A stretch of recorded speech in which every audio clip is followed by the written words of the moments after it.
Hervé, une pluie de pénalty qui met justement ce Barça en déroute, en quelque sorte. Je trouvais le Barça super en difficulté hier. Ils ont fait une bonne première demi-heure avec Kiki Setien qui a voulu mettre Ricky Puig en numéro 10 derrière le duo Lionel Messi. Luis Suarez. Mais après, je trouvais que au fil du temps, plus les minutes passaient, plus on sentait vraiment que le Barça retombait dans ses travers au niveau du jeu, c'est-à-dire un jeu assez prévisible, très téléphoné, avec avec un milieu pas assez influent. Même les latéraux, généralement, on voit Jordi Alba qui n'hésite pas à prendre son couloir. Hier, on l'a vu très en difficulté. Donc pour moi, je pense que le résultat du match nul est tout à fait mérité. Après les pénaltys, ça se discute, c'est pas non plus voilà quoi, c'est pas non plus. Ça pouvait être sifflé, mais je suis content d'écouter, d'entendre Hervé dire. Alors Smaïl, excuse-moi, je suis content d'être là et d'entendre Hervé, d'écouter Hervé sur ce qu'il dit et de mettre ça aussi en opposition avec ce qu'avait dit le coach aussi du Barça quand il. Le coach. Le stagiaire. Non, excuse-moi. Ah d'accord. Le Plot. Ah oui c'est vrai. Le Plot. Ah voilà c'est ça. Le Plot, ouais. Du Barça qui avait dit que voilà, il voulait pas faire forcément rentrer Griezmann pendant le match parce que l'équipe se sentait bien, ça allait bien et finalement il le fait rentrer à la 90e minute. Le faire rentrer à la 90e. C'est sale quoi. Vous pensez de ça à l'époque où Anelka il s'est chauffé à chaque fois et qu'on dit ouais tu vas rentrer, t'inquiète pas, il rentre à la 94e. Ouais donc.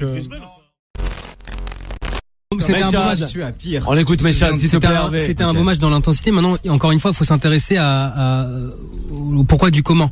Et quand le Barça est dépendant de la créativité, notamment de ses milieux de terrain, et qu'aujourd'hui il y a aucun milieu créatif dans cette équipe.